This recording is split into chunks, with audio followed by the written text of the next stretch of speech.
안녕하세요 여러분, 도쿄뮤직입니다.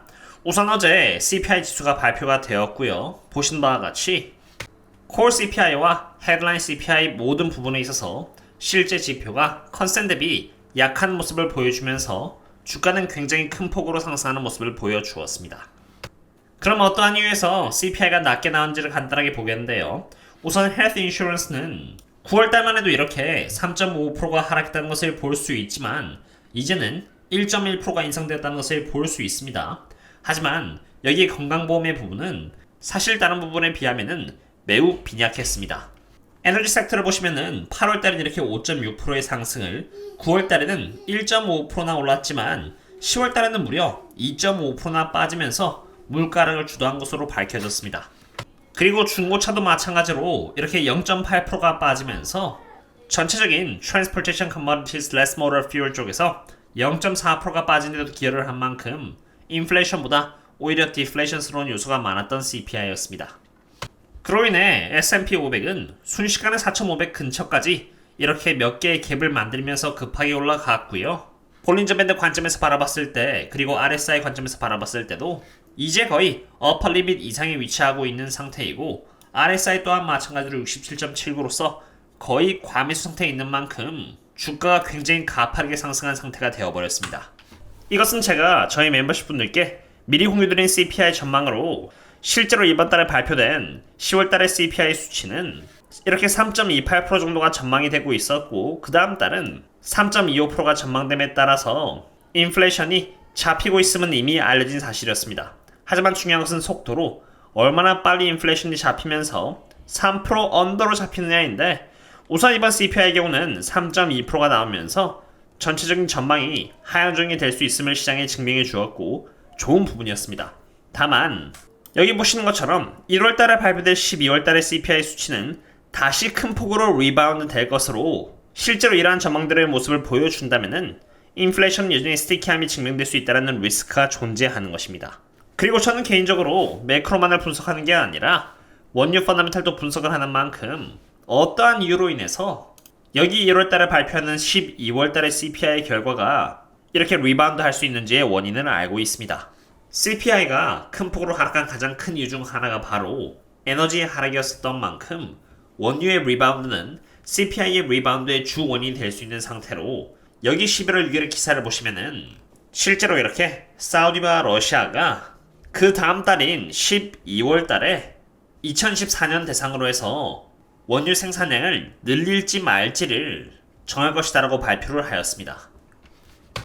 저는 저희 멤버십 분들께는 원유 관련된 펀더멘탈을 매일 분석을 드리면서 펀더멘탈이 약해질 것 같으면 비중을 줄이고, 반대로 펀더멘탈이 회복할 것 같으면 비중을 늘려서 대응을 하는 기준을 매번 공유드리고 있는데요.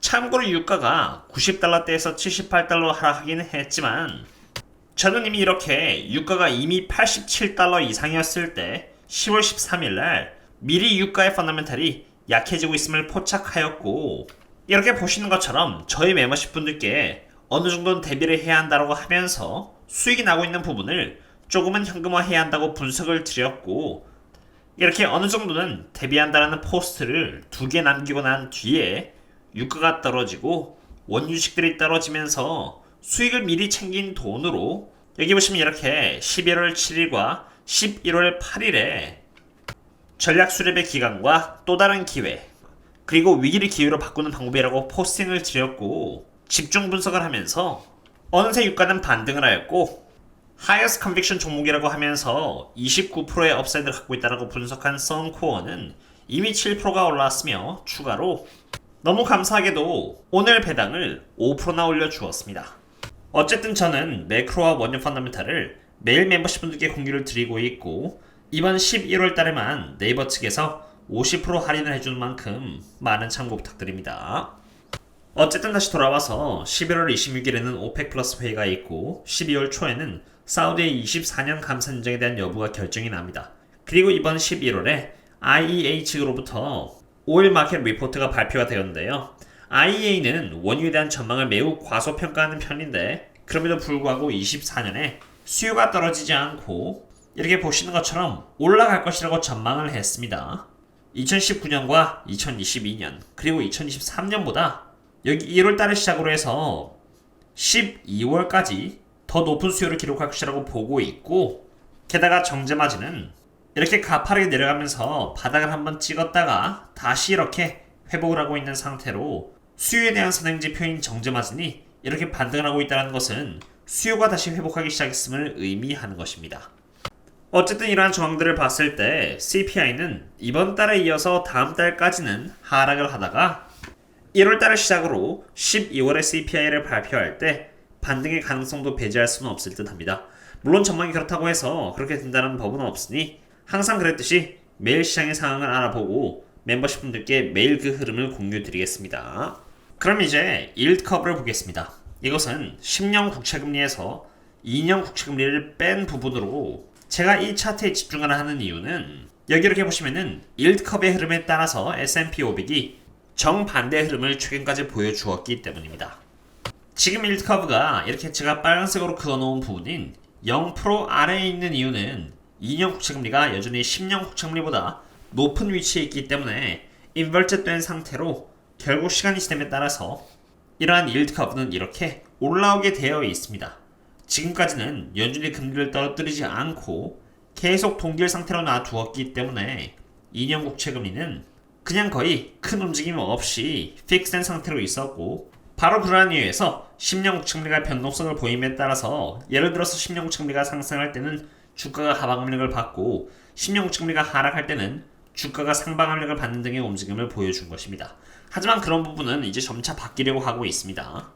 지금까지는 2년 국채금리보다 여기 10년 국채금리가 더 많이 올라가면서 이렇게 bear steepening의 모습을 보여주었는데, 지금의 일드 커브는 보시는 것처럼 10년 국채금리가 하락함에 따라서 이렇게 일드 커브 또한 마찬가지로 하락하였고, 그에 따라서 주가는 반대로 상승하는 모습을 보여주었지만, 나중에 2년 국채금리가 더 많이 하락해버리면은 다시 일드 커브는 이렇게 리스티프닝 하게 될 수 있게 됩니다. 여기 수식에 따라서 10년 국채금리보다 2년 국채금리가 더 많이 떨어지면은 값은 마이너스가 아니라 플러스가 되기 때문입니다. 바로 그 순간이 bad is good이 아니라 bad is bad가 되는 순간으로 일드 커브가 올라가게 되면은 그때부터는 bad is bad인 지표가 나오고, 올라가면 올라갈수록 경기 침체가 가까워지는 현상이 들이오면서 주가는 반대로 하락하게 되는 것입니다. 저도 어떠한 과정을 거쳐서 이렇게 yield 커브가 다시 이렇게 올라갈지 말지는 모릅니다. 하지만 제가 아는 것은 결국 yield 커브는 항상 역사가 보여주었듯이 inverted 되면은 다시 정상화가 됩니다. 지금 너무 심하게 이렇게 inverted 된 상태인지라 얼마나 빠르게 회복해줄지 모릅니다만, 그러한 과정을 저는 계속 지켜보면서 계속 공유해드리고자 합니다. 이렇게 11월 3일날 제가 공유해드렸듯이 리츠 종목인 리얼티 인컴과 디스니, 그리고 보잉과 알래스카 에어라인과 엠브리지 등을 바닥에 잡은 덕분에 저도 마찬가지로 아주 좋은 수익을 기록해줄 수가 있었는데요. 그러한 와중에 큰 손들은 주식을 매도함으로써 오히려 앞으로의 상황에 대비한 듯한 모습입니다. 우선 크리스 혼입니다. 2013년 3분기 크리스 혼은 우선 마이크로소프트를 전부 다 매도하였고요. 100% 매도입니다. 구글은 8.51% 매도, 비자는 5.56% 매도하는 등 고평가를 받고 있는 종목들을 매도한 것으로 밝혀졌습니다. 특히나 마이크로소프트의 경우는 29빌리언 달러 규모의 펀드에서 12%를 차지하는 마이크로소프트를 100% 전부 다 매도했다는 것을 볼 수 있는데, 마이크로소프트는 지금 35배 PE 멀티플을 받고 있는 기업으로 앞으로의 연평균 성장률은 16%이기 때문에 이러한 성장률 대비 35의 밸류를 주고 살 수는 없을 듯 합니다. 어쨌든 저에겐 너무 비쌉니다. 그 다음은 테리 스미스입니다. 테리 스미스의 경우는 3분기를 기준으로 지분 정리를 제법 한 것으로 보이는데요.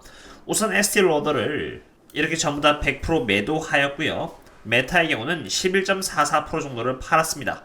마이크로소프트도 4.04% 정도로 팔았다는 것을 볼 수 있는데, 어쨌든 포트폴리오에 있어서 가장 큰 비중이라고 할 수 있는 에스티 로더를 전부 다 매도했다는 것을 볼 수 있고요. 메리얼트를 사기 전까지는 메타가 두 번째로 가장 많았는데 이 부분 또한 줄였다는 것을 볼 수 있었습니다. 그 다음은 조지 테라소프트입니다. 테라소프트에 있어서 쇼피파이는 이렇게 7.15%를 차지할 정도로 가장 많은 지분을 차지했었는데요. 그것을 전부 다 매도함으로써 현금을 늘렸습니다. 이제 마지막으로는 워렌 버핏입니다. 워렌 버핏은 3분기에 꽤나 많은 주식들을 또 팔았다는 것을 볼 수 있는데요. 쉐브론은 약 10% 정도 줄였고, 블리자드와 제너럴 모터스, C 등은 완전히 매각을 했고요. 나머지들은 다 비중을 조금씩 줄였습니다. 그러는 와중에 디즈니는 3% 넘게 오르고 있는 상태인데요. 사실 개인적으로 빅테크와 같이 고평가 주식들이 오르든 말든 상관은 없습니다. 관심도 없고요. 이미 고평가인 주식을 대상으로 리스크를 감당할 필요가 전혀 없으며 저평가인 종목들은 굉장히 많기 때문입니다. 그리고 방금 들어온 소식으로 액티비스트인 Value Act가 디즈니를 대상으로 매집을 했다는 소식인데요. 저희들이야 이미 9월 14일부터 디즈니라는 종목을 이렇게 차트와 밸류에이션 그리고 옵션이라는 세 가지 관점에서 철저하게 분석을 해서 진입을 하였고 매집을 2개월에 걸쳐서 하였고 여기 보시면은 빨간 색깔 부분인 갭을 채우려고 하고 있습니다. 물론 그렇게 쉽게 채울지 모르겠습니다만 어쨌든 이 갭은 매물대가 없는 부분으로 순식간에 $100까지 올라갈 수 있게 되는 만큼 미리 준비를 해온 저희들 입장에서는 나쁠 게 없는 것입니다. 차트 관점에서는 이렇게 falling wedge 패턴에 따라서 하락하면서 곧 반등을 할 수 있도록 셋업이 되고 있었고 기업의 실적은 턴어라운드를 하였고 여기 이 갭을 채워주면은 여기 보시면 이렇게 골든 크로스는 시간 문제라고 생각합니다. 어쨌든 오늘은 이 정도로 하도록 하고요. 더 많은 분석과 정보들은 멤버십 분들 상으로 공유드리도록 하겠습니다. 그럼 다음에 또 만나요. See you later.